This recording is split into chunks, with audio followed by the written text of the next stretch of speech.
Writing a book feels like training for a huge Olympian event. You have a ton of prep work involved. You have to decide what direction you go with your training. You have to set goals for yourself. And then finally, the day of your race, of your event, is here.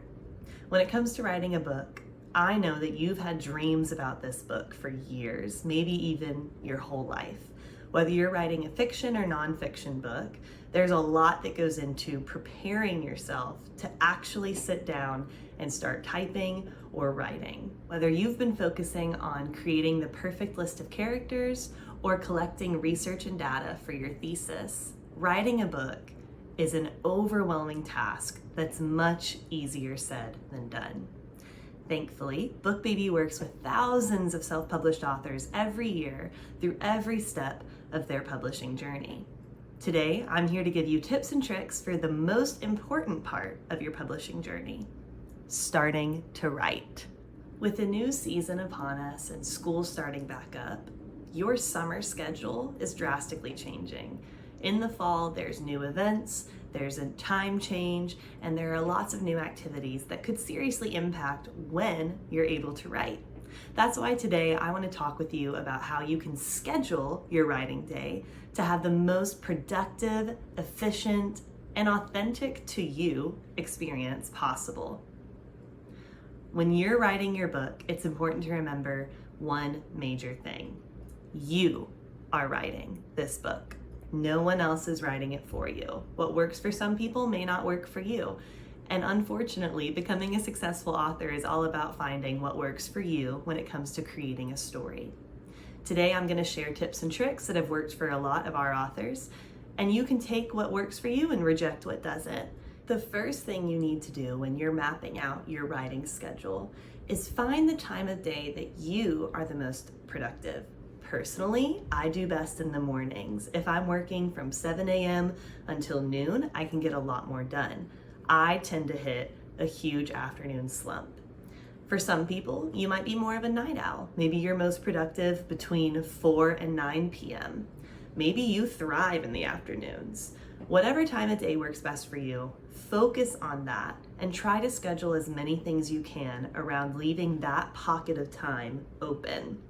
Writing a book is not about forcing yourself to adhere to any specific rules.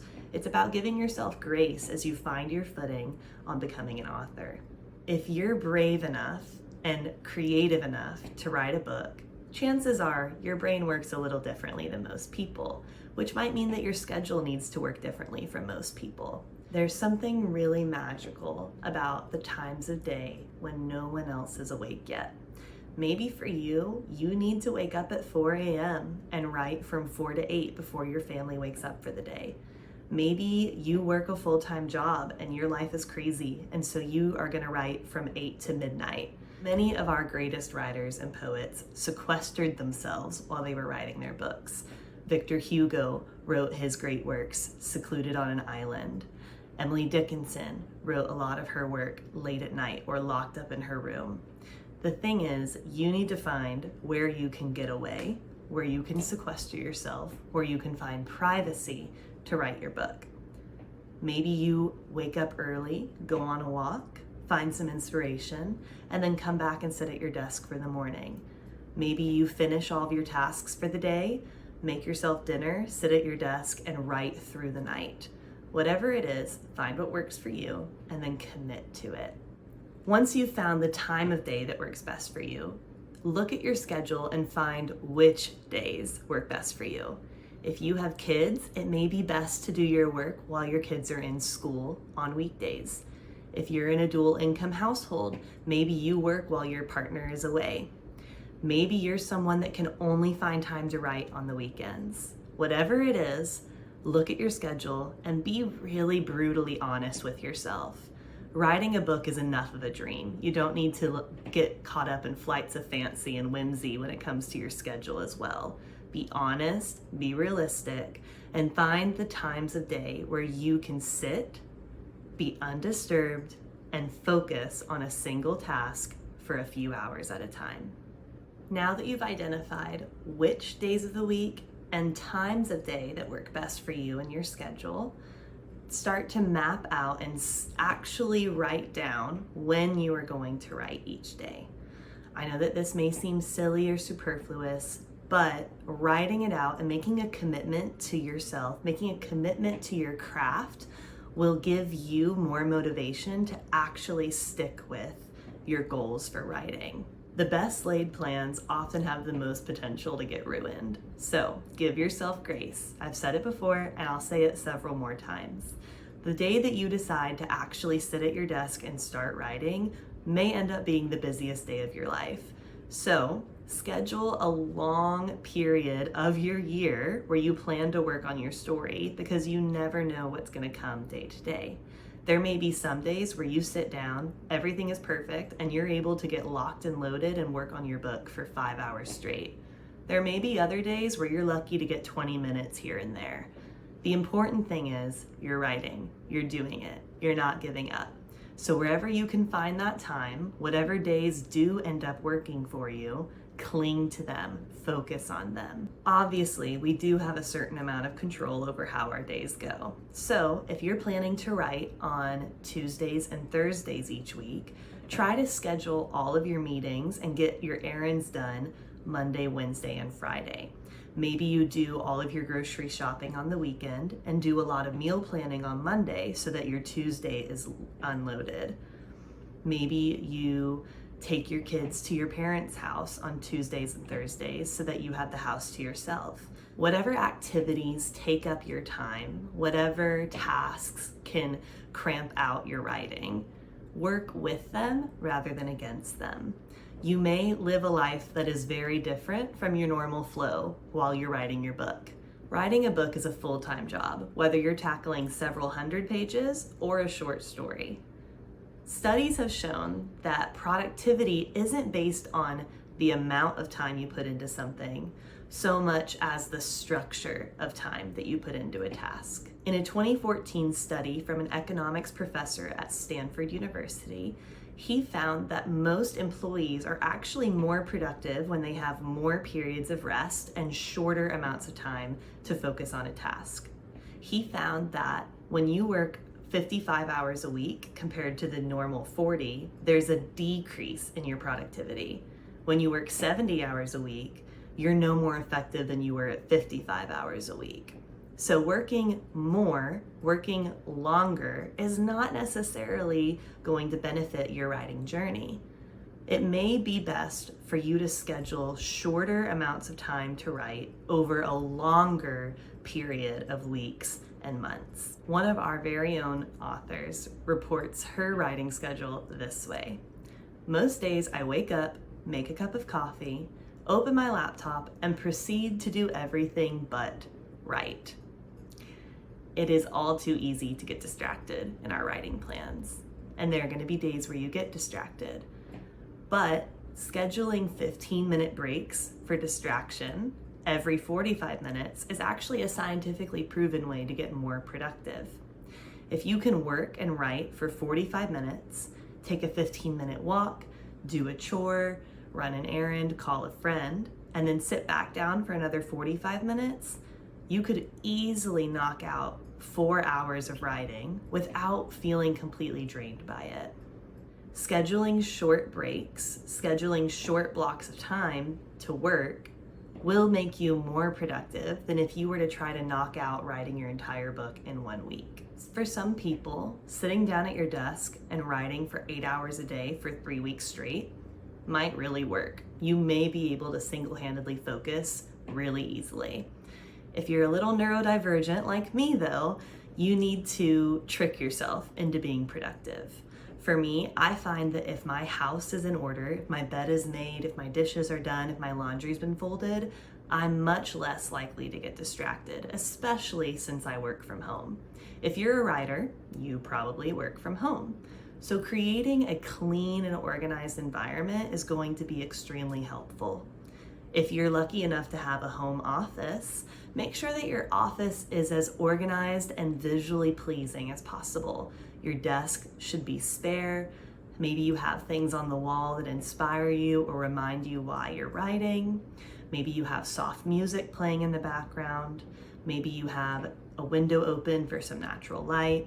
You need to create space that makes you want to sit down and work and focus on your story or your research.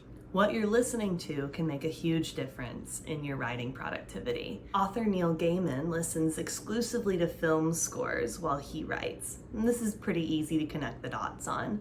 Movie scores are created to match the pace of a story. So if you're writing the climax of your scene, it may be really effective to listen to the score from a heavy battle scene from one of your favorite war movies. On the other hand, authors like Stephen King and Stephanie Meyers listen to more tonally appropriate songs for their writing. Stephen King listened to a lot of Metallica and Anthrax while he writes. That may work for you, it wouldn't work for me. If spending the next couple of months listening to heavy metal or film scores doesn't sound like your cup of tea, you can also find cafe sounds on YouTube or Spotify, which are just hour-long loops of light chatter and instrumental jazz to make you feel like you're working in a New York City coffee shop while you write.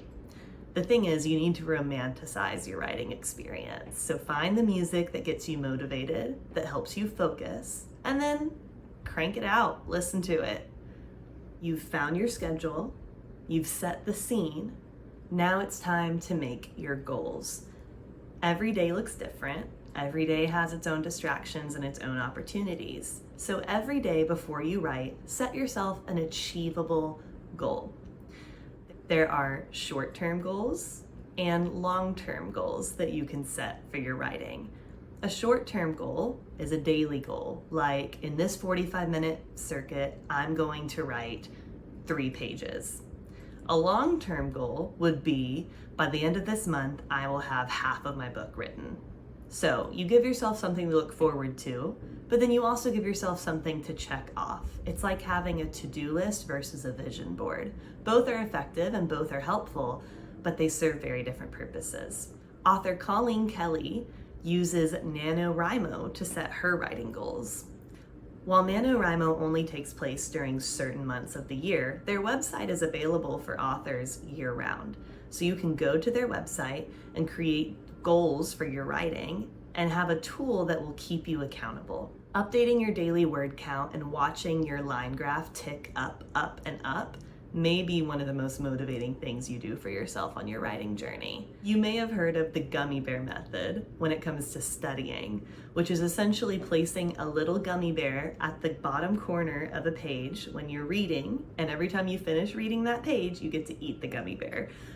Obviously, you don't want your manuscript covered in sticky fingers, but maybe you give yourself a little treat bowl of your favorite candy or your favorite healthy snack.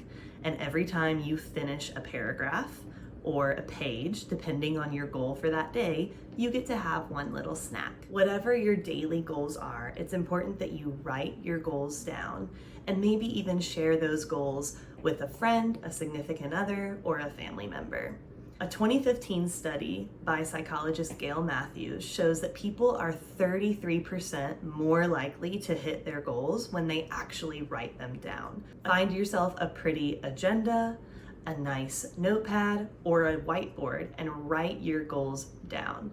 There's something so satisfying about checking something off a list.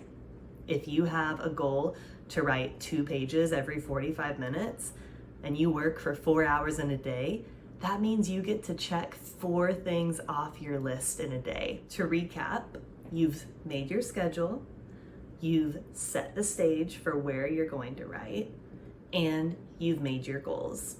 All of the prep work has been done for writing. Now you have to actually start. When it comes to writing your book, writer's block is something that everybody struggles with many times a day throughout their writing journey.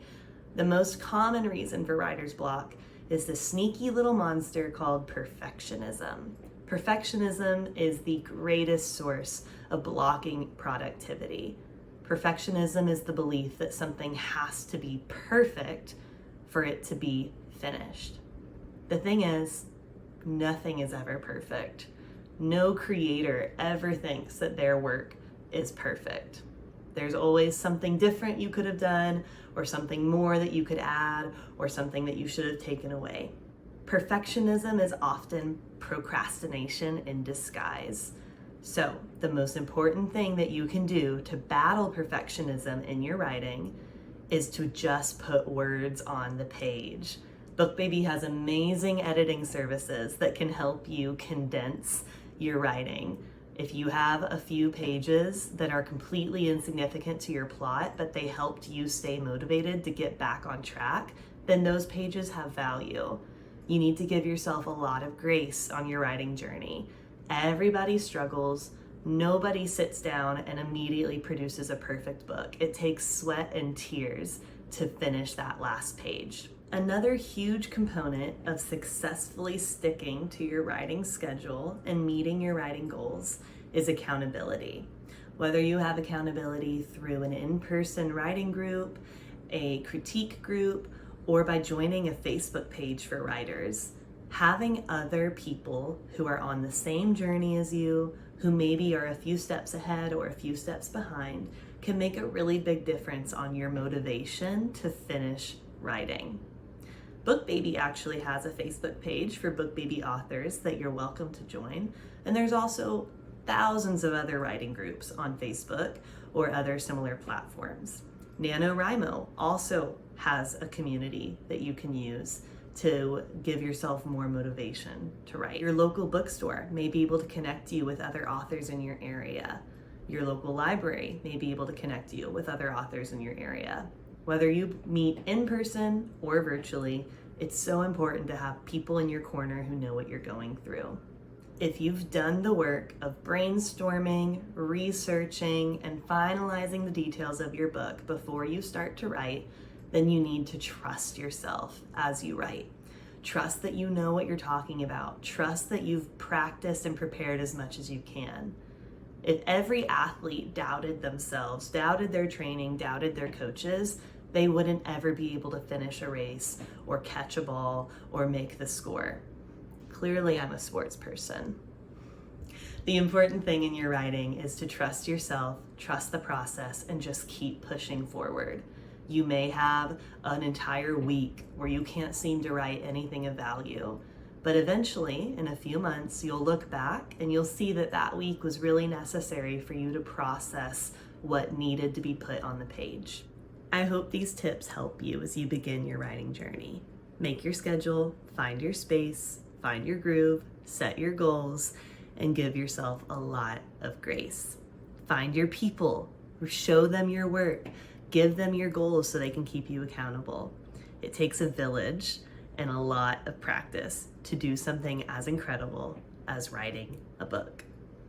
If you need any more tips or tricks on the self-publishing journey, you can follow BookBaby on Instagram, Facebook, or Twitter. You can also follow our website where we have a ton of helpful blog articles on self-publishing.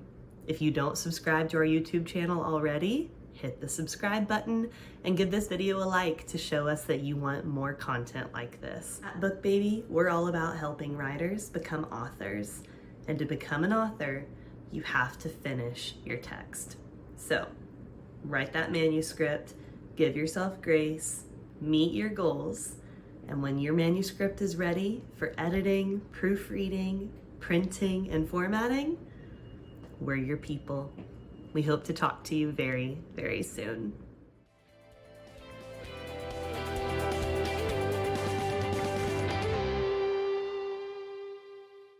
Thanks for watching. Be sure to subscribe to our channel so you don't miss out on future videos. For more information on self-publishing your book, visit www.bookbaby.com.